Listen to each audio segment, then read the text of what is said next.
daan sa Miauli. Pero sabi ng kaibigan ko, marami daw falls doon na magaganda makikita. Pupunta. Pwede mag-overnight doon.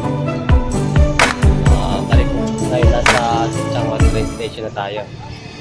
Punta na tayo doon. Okay guys, tara! Okay, andito na tayo sa Miauli. Naghihintay na lang ako ng mga kasama ko ngayon. Kasama ko sa pag-akyat at pupunta sa falls. Yun, napakaganda dito. Wala akong masabi. Sobrang ganda. Napapatawa na lang ako, napapangiti. Big smile, big check. Dito sa Miauli. First time ko kasi dito. Hindi naman pagliw-baliw din. Ang ano ko talaga dito, purpose ko dito, ma-enhance pa ang pag-photograph ako dito, ang pag-photograph ito. So ayun nga, kailangan maghintay pa ng ilang minutes kasi makasama ko wala pa. Okay, lakad muna tayo dito para naman hindi tayo masira sa mga tanawin. Kaya naman, bye bye guys. Tambay muna ako dito sa train station dito sa mga makalapit na lugar. Bye.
second day namin pupunta kami sa Suyan Waterfalls.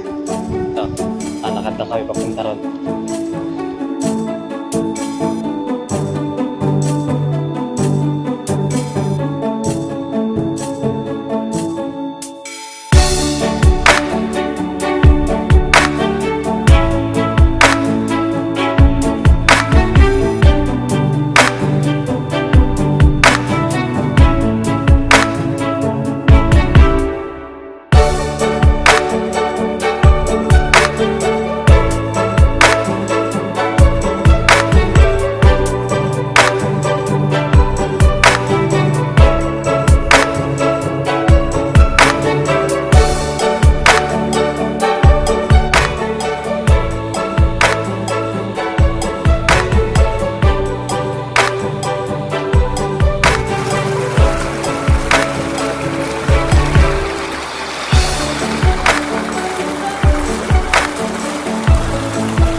Hindi, hi. Hi. Video yan. Ay, kanya-kanya na kaming uwian. Yung isa si Ate Beth, uwi na siya ng Taoyuan. Kami, ako uwi na ako ng Changhua para sa kanila. Chudut. Ito po ang Miss Universe namin dito. Import namin. Malakas. Strong. Ito. Pag nasunod-sunudan niya na rin yan ng Ito di ba nangiiwan ka? Nangiiwan ka sa akyat? sa ere. Nangiiwan sa ere. Silang dalawa nangiiwan sa ere. Pataas pa. Pababa. Middle kami tatlo. Kaming tatlo, wala. Neutral. Neutral. Talaga yung gano'n. Gusto naman, pag-gamit ko naman ang mga bag ninyo, parang mga bago naman ang gano'n. Okay, bye-bye. Tapos na.